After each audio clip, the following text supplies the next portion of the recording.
Good evening. I hope that last week everyone had a good Woche, a gesunde Woche, a mazeldige Woche, a listigen Woche, and a freilichen Woche. This week's Parsha, Parshas Savo, begins with the dramatics of coming into Eretz Yisrael and bringing Bikurim. The Al-Shech HaKadosh asked a very famous question, many quoted, and that is that the Medrash says in the beginning of the Torah, in Parshas Bereshis, that the word Rashis goes on three things. It goes on the Torah, that the world was Bereshis, Rashis, the Torah, Vayar Rashis Lo, that the world was created for the sake of the Torah. Then the Medrash says, and there's a second thing called Rashis, and that's Klal Yisrael, and that the world was created for the sake of Klal Yisrael. And the third thing that is listed is that the world was created for the Bikurim. Now, if I went around to each and every one of you viewers or listeners,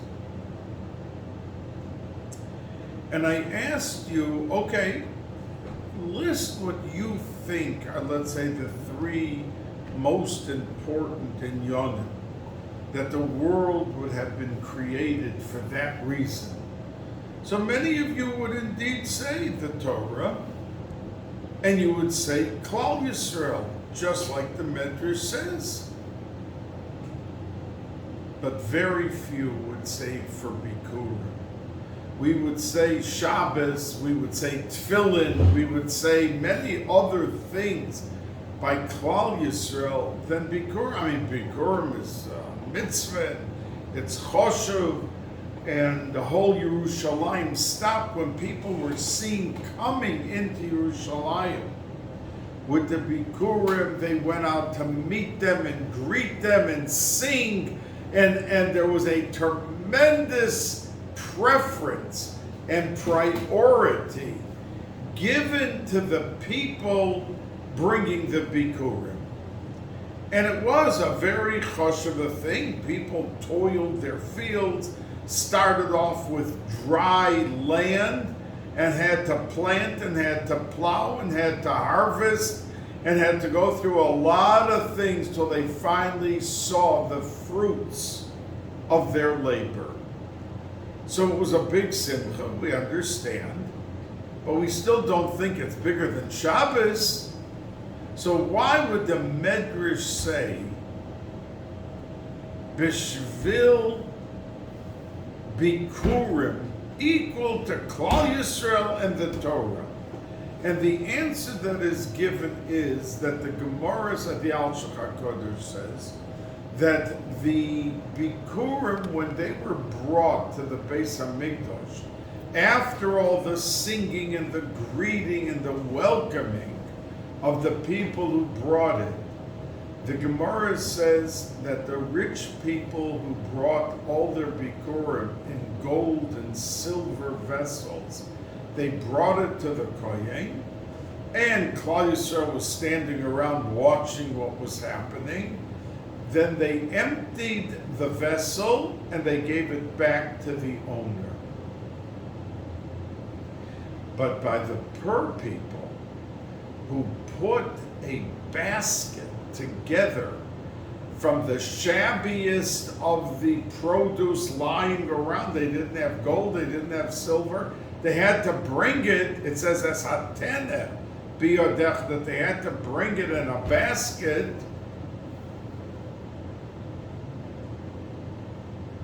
They were given those baskets to the Kohen, and the Kohen did not take out the fruits like he did by the rich. He left it in the basket and took the entire basket. And the Gemara says on that Bazel Anya that after poverty, ba anyanusa, poverty brings poverty. Because the rich guy went home with his basket, with his tray. But the poor guy didn't, he gave the bikurim and he didn't even get back his basket. So says the Al-Shech HaKadosh, because the Torah is teaching us a lesson in sensitivity. Because when there were 3,000 people standing around watching the Gavir bring his silver or his gold basket, and when the Bikurim were taken out, they saw the luster of this expensive, gorgeous vessel, this tray, the gold trimmed with the silver. When it came to the ani, to the poor man, if they would have emptied out his basket in front of the whole world, they would have shown the abject poverty.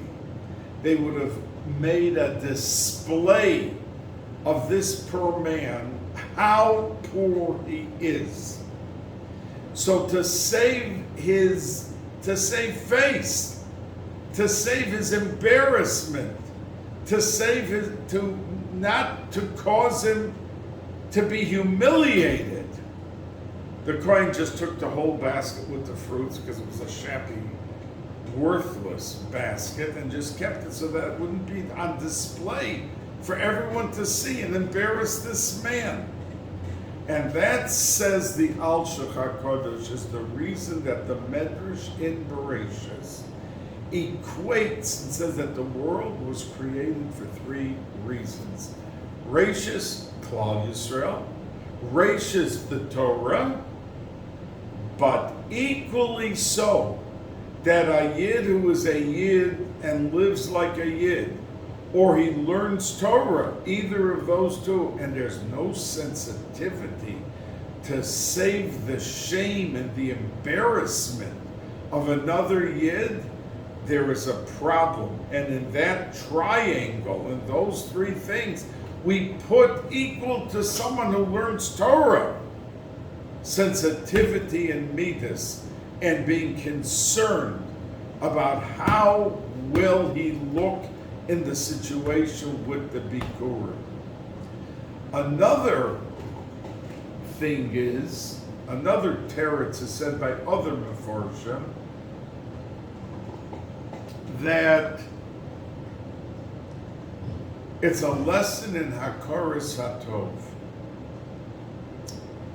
That means we all agree that we have to show appreciation and thankfulness for someone who does something for us.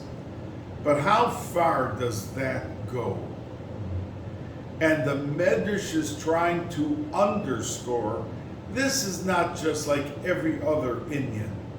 We have to be a Bal Chesed, and we have to hold the door for an elderly lady coming through, and we have to do a lot of nice things that are proper, are a Kiddush Hashem, but none of them stand in line with Hakaras Hatov. Hakaras Hatov is so strong and so important that the dimensions shine above and beyond everything else. And it's put at the same level, same plateau as Torah and Klal Yisrael. And we have to be able to bring out that nekuda in ourselves to a point that it becomes part and parcel, that we excel in it. I think I said to you many shiurim ago that there's a famous question.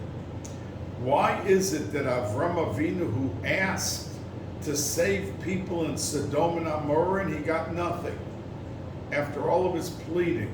So we said, some of the Mekubolim talk about it, that when we today, 4,000 years later, plead and beg for a sick person, or for parnasa, or for children, it was because of that pleading of Avram Avinu that he paved the way for pleading to be effective, even though he himself was not effective, but it was a pure tefillah. And that's why it was not worthless that he engaged HaKadosh Baruch Hu the way he did. And HaKadosh Baruch Hu was not teasing him because he knew that he was not going to, at the end, he wasn't going to save one person. So why did he allow him to go and continue pleading and begging? He could have said to the beginning, no one's going to be saved because they're all Rishonim. But he didn't. He allowed him to 40, 30, 20, because that paved the way for Yidden to plead and to pour out their hearts in davening for a cause or a person.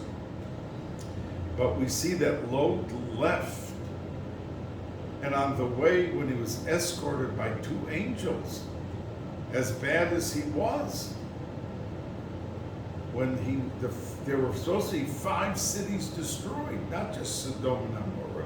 One of them was Mitzor, and they told him to go to Mitzor, near Mitzor. And he said, no, don't destroy Mitzor, I want to go there. And they agreed, and the whole city was saved. So Avram Avinu couldn't save one person, and didn't save one person. And Lot, the Russia Lot, it says Lot, the Medrash says, was a tzaddik gomer.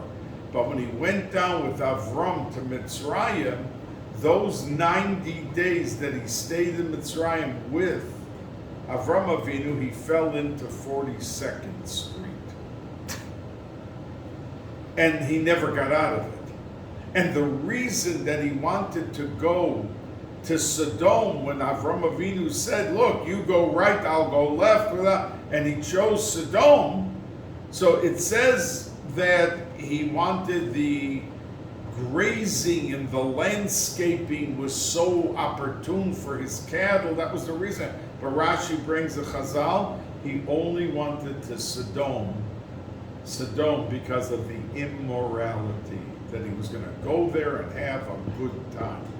That's what he wanted it for. So this Russia asked the Malachim to save Mitzor, and they agreed, and they saved it. So the Meforshim say, because Avram Avinu asked HaKadosh Baruch Hu, but Lot didn't ask HaKadosh Baruch Hu, he asked the angels to save. And those same angels were saved. At least Lot was ready to give his own daughters to the crowd. But don't touch these people. And he saved them, and they couldn't find the door to the house. They became blinded. They couldn't see where the door was. He saved them. So the Malachim felt that they owed him big time Hakaras Hatov. And that's why they couldn't turn him down and say, no, Mitzor is also bad. We're killing them. We're destroying them. But they let it stay, and they didn't kill one person in Mitzor. Hakaras Hatov. So the Alshich continues and says this, plus other Meforshim say that the big deal about Bikurim, why it's equated to Torah and to Klal Yisrael, is because it's a lesson in Hakaras Hatov. It's the greatest publication and display of Hakaras Hatov that the Torah has anywhere. And that Hakaras Hatov is so full court shown to Klal Yisrael that lesson has to be etched into the essence of Klal Yisrael, into every fiber of every being, and they into their children and families and communities around them, that we are a people that the backbone and the cementing factor of living as a people is Hakaras Hatov. We have to appreciate our parents more and not take them for granted. Our Bubbas and Zaydas, our uncles, our aunts, and our next door neighbor who saw that There was snow in your driveway, and he had Rahmanis, and he went out with a shovel to help clear it. Where is not just a thank you, a bottle of wine for Shabbos, some flowers, to do something that you know he needs or he wants. Hakaras Hatov. Now, he had, it was called Mikra Bikurim. If you look at the Psukim, you know, the Torah, the Gemara sometimes takes one letter of one word and darshans for a whole Amid on that letter. So the Torah is very, very careful with an extra letter. And here we find the man who brought the Bikurim, he had to say an entire speech and a reminiscence of what happened to Klal Yisrael. And that's called Mikra Bikurim. And after that, it goes right into Vidui Meiser. Then the man said, I also brought all of my Meisers. And he very openly, and Rashi says that he said it out loud. The Mikra Bikurim was out loud. But over here, by the Meisers that lo achalti mimenu v'tomei, I didn't eat any Meiser or anything that was kodshim improperly, and I did this. And he ends up saying, Asisi kechol asher tzivitsoni, you did for me unbelievable. I did for you, HaKadosh Baruch Hu, because of everything that you gave me and what you did. And then the pasuk ends off, Hashkifa memon kodshacha. Look down, HaKadosh Baruch Hu, from your holy dwelling place, for where you are. Uvorech es amcha Yisrael ba'eso adama asher nasato lanu eretz zavas cholav u'dvash. That the pasuk very dramatically, and Klal Yisrael said in the Bais HaKadosh Baruch Hu, look down and see your children and see. But that's called Vidui Meisus, and that was said quietly. So Reb Shlomo Kluger talks about why should this be out loud and why should that be quiet. So he says that the first one was simply a praise to HaKadosh Baruch Hu. He wasn't bragging and he wasn't patting himself on the back. All of everything he expressed was a reflection of the thank you to HaKadosh Baruch Hu for what he did for us. But when it came to the Vidui Meisers, it was talking about his own activity and personal activity, so that was something to say quietly. And I want to say to you that the Zohar HaKadosh in Parshas Vayera, at the very beginning, talks about Rosh Hashanah and davening. Now we know in the Shulchan Aruch it says that a person should not daven when he says Shemona Esrei, that someone else should hear it. But on Rosh Hashanah, he could say it, Shemona Esrei, a little bit more out loud. But the Zohar HaKadosh warns that anyone who says words of Shemona Esrei and another human being can hear him, even if he's whispering, they lock out the Shemona Esrei from Shemayim. Because it's Megashim, the Shemona Esrei. In other words, by the fact that the words could be heard by a human being with his ears and hear what he's saying, it brings it out of the realm of Ruchnius into the realm of Gashmius, and it's not let into Shemayim. The whole davening, like the Stoliner, Choshev Stoliner, Hasidim, from Rabbi Karlina, the first Stoliner Rebbe, the first Karlina Rebbe, that they have a minute, they scream by davening, and it's beautiful. But not by Shemona Esrei. Any other part of davening, but not Shemona Esrei. So the Mefarshim explained it, yes, because we're supplicating for our lives and for the upcoming year and what kind of health we, our families, everyone's going to have, and our parnasa and our children and everything in that package. So we can say it a little louder, but not if someone near you can hear even whispering. So like this, if you're alone in a room and nobody can hear you a Shemona Esrei a whole year, should not be said loud enough that someone, if they were to come in, could hear what you're saying.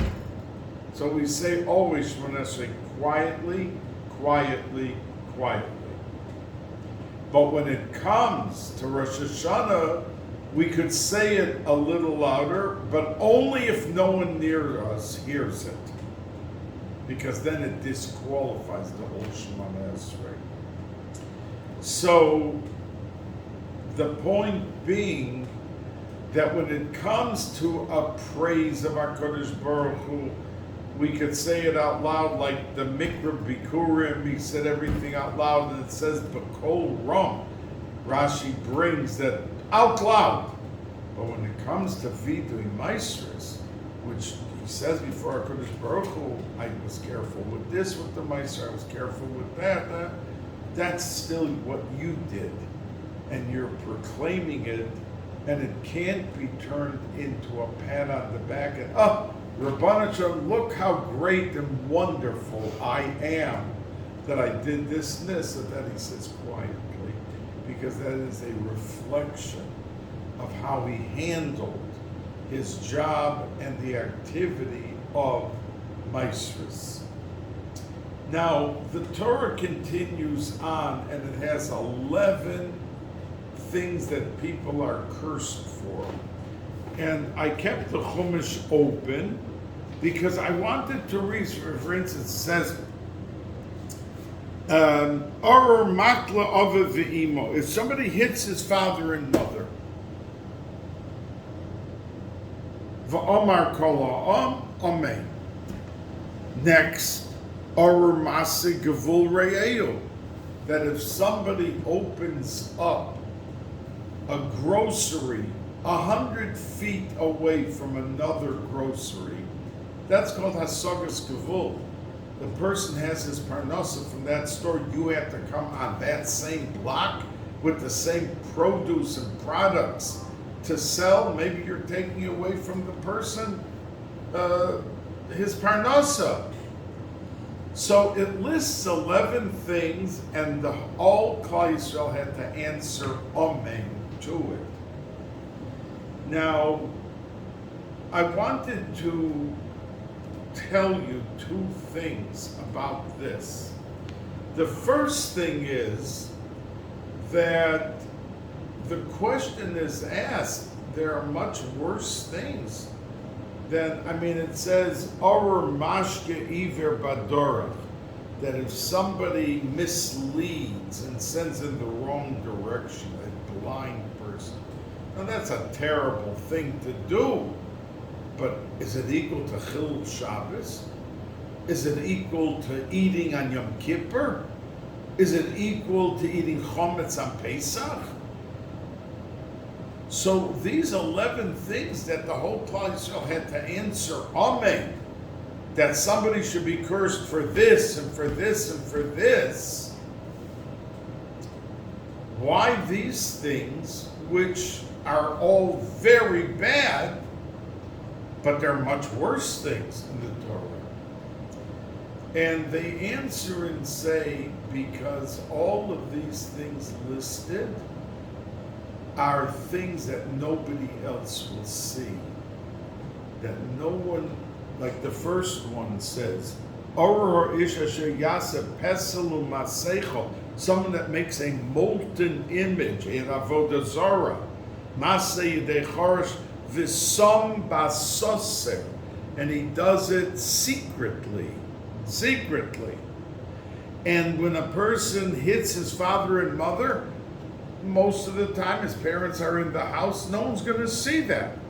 So these are all things that, yeah, there are a lot of things that are much worse. But these are things that you may think no one will ever discover or know. And therefore it lessens the impact.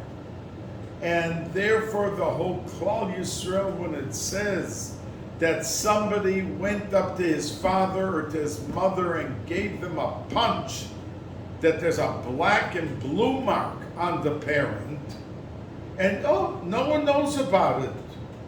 No one was there. That the whole Klal Yisrael said there should be an effective curse, orur, makla ovevimo va'omar kol ha'om, that the whole tzibor, don't think you're doing something that in Shemayim they're not watching and they're not ready to effectuate the curse on you for what you just did. And that's why it lists all of these things. As someone's masik gvul re'ehu. You could think no one's going to raise this, and you can bring excuses. There's so much business, there's so many people. My opening of this store won't affect you. And deep down you know that he's going to be affected because he was the only guy with a grocery store within 3 blocks. And you moved on to his block. So you don't think it's going to affect his thing. So all of these things, despite the privacy of the act or the intentions expressed, we know the truth, and that's why the whole Klal Yisrael had to answer. And we have to really look in the mirror when we do something. Is this something that we are going to be answerable for or not in a moment of truth? Yeah, we can give 20 reasons. Yeah, we're good at talking ourselves out with rationale and with excuses and explanations and everything. The second thing that I wanted to say about this is that if you take note that after each one of these 11, there is a samach.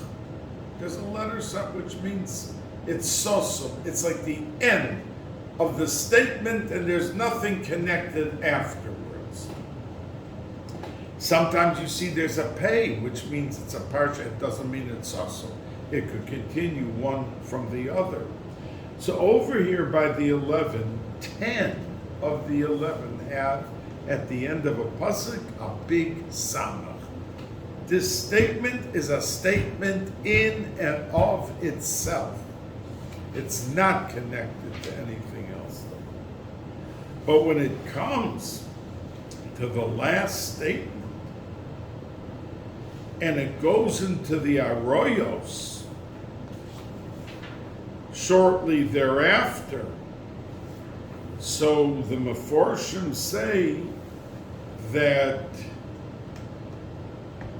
you may think that like these other items that were mentioned were all secret, and that if you're having an illicit affair with the consent of the other person, and it's not in public, it's in a private house, a private room, no one's there, not bothering anyone, well, what's the issue?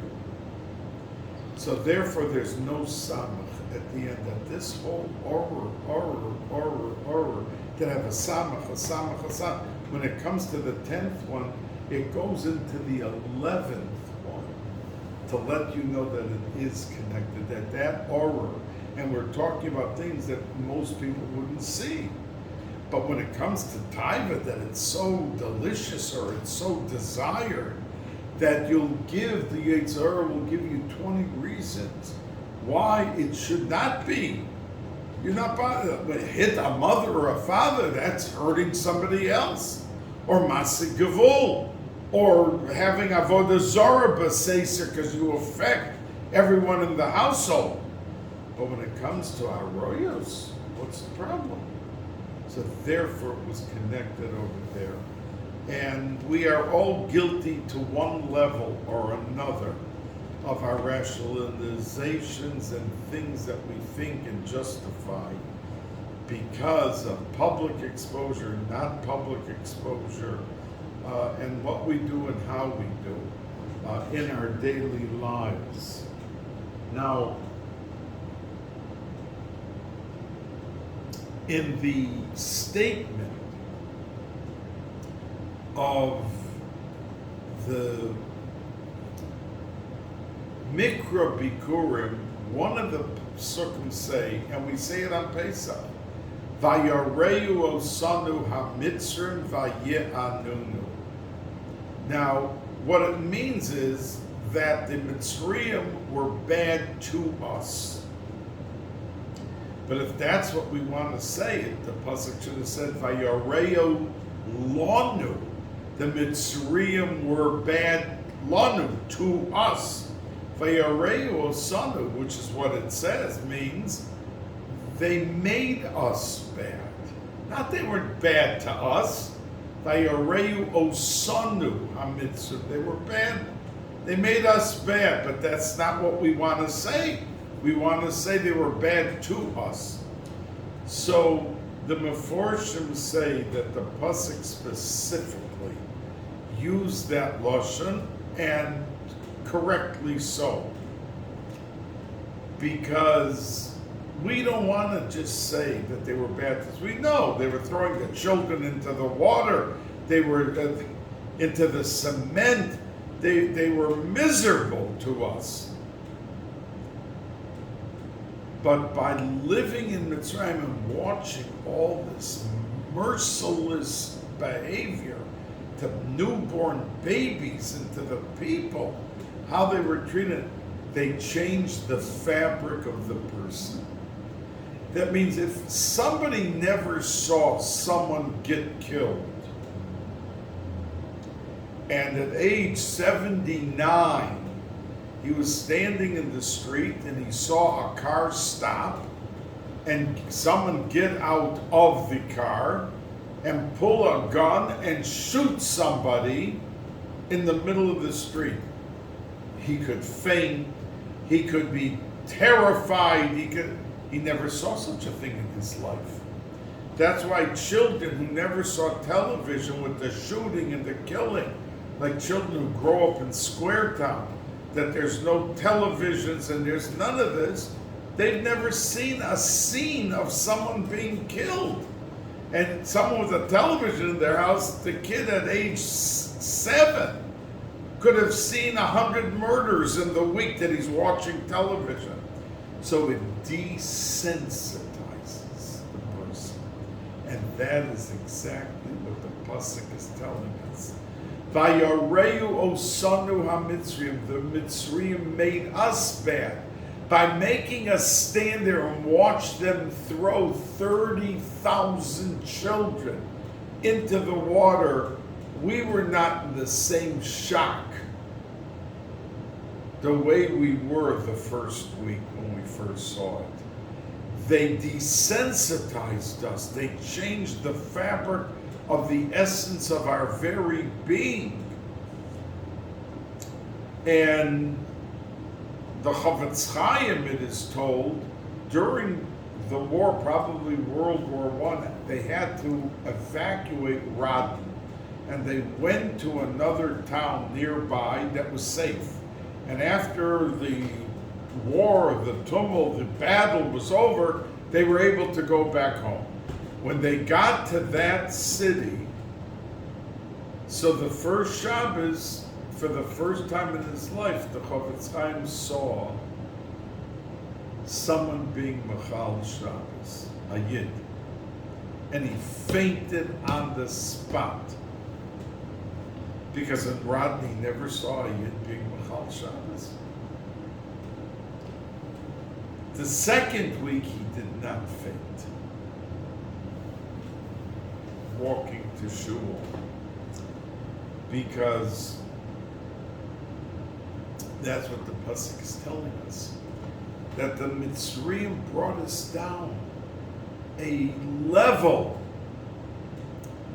of the edelkeit and the feeling and the hergish that Yidden have as Rahmanim, Baishanim, all these midas that we have incorporated into our DNA went flying out the window. And the Mitzrayim, they had us standing by, they had us doing this, they had us. After the first 1,000, the first 10,000, was it the same as the first child being thrown into the water?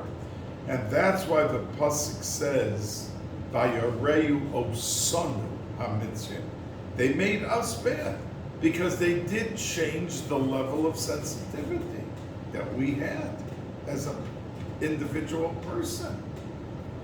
And that's why it does not say "Vayareu lanu," that they did bad to us, because that we knew that they did bad to us. But the Torah is saying, the man who brought the Bikurim, when he talked about Mitzrayim, that we were desensitized in everything he said, that the expression was to promote the ideal that with everything that was done to us, and no matter how we were poisoned in our position of love and Rahmanas for a Yid, we didn't miss one grape or one fruit that had to be brought to you for Bikurim HaKadosh Baruch Hu, no matter how desensitized we became. And that lesson to us is, we have to be careful what we say in front of children. A child who never heard Chas v'Sholom in a household nivel bad, he's not going to come out of that house ever using bad language or even a bad word. He never heard it. And if somebody said it and the father went into a storm of anger, the scene will stay with the child never to do it because of the reaction of the father. But if the father says certain words, what's the problem with the child? He heard his father saying it and coming across like that. Now, I want to share with you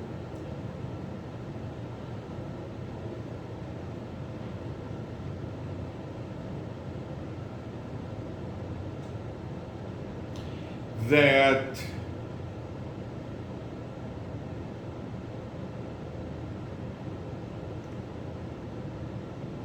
when Klal Yisrael got to Eretz Yisrael, there were two mountains, and they know which the mountain today. A tour guide will tell you that's Har Gerizim and that's Har Eval, and they split Klal Yisrael into two camps.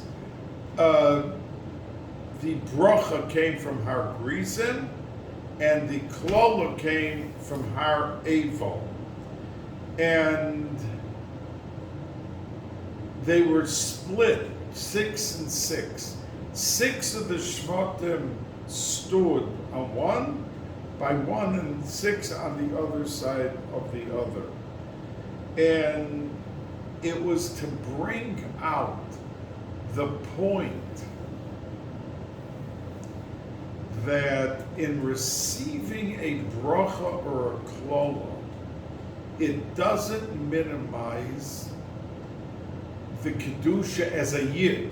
That means what he's doing may be pulling him down, may lessening his level of Kedusha, whatever. But as a Klal Yisrael, we remain, and that's the reason that the Zohar HaKadosh in Parshas Savo says that when a person is nifter, the nefesh remains at the grave. The ruach, the neshama, and the chaye, and the yechida, the 5 halokim of a soul, the 4 top go back to heaven.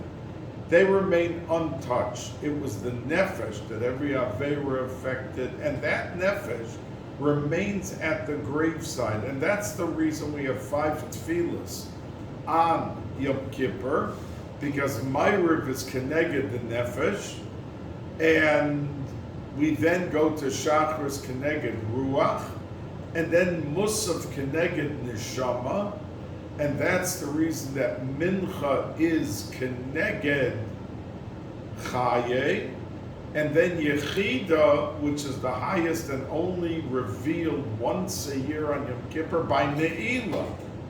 And that's why we keep the Aron open the whole time by Ne'ilah, are those 5 levels of the Nefesh, Ruach, Neshama, Chaye, and Yechida.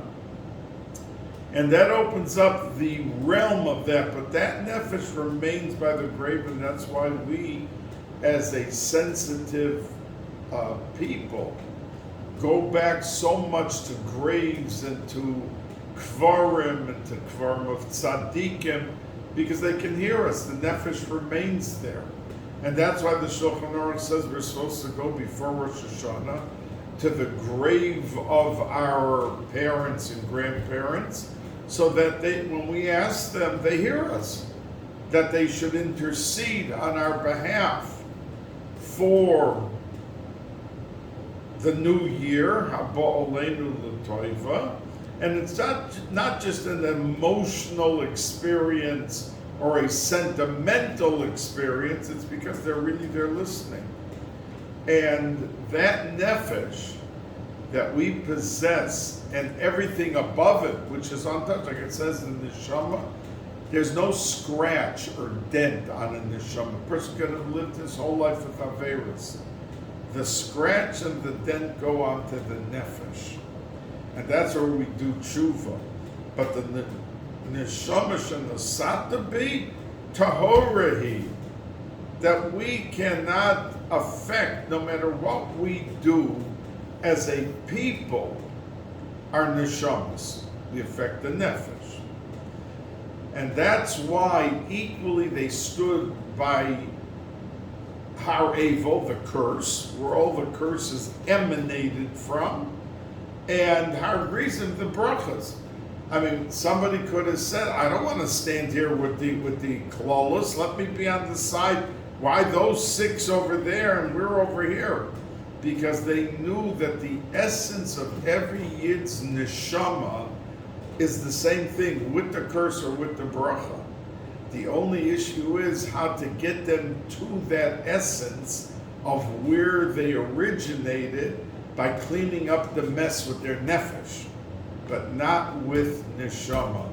And we hope that the Eibishter, the Rabbanu Shalom, should help us, that when we come into the theme of Yom Kippur, that we look for purity, that despite all of our desires, which pulled us astray, and we couldn't overpower the Yetzer Hara, that we have the essence of Yom Kippur, which pulls every Yid out of the mud.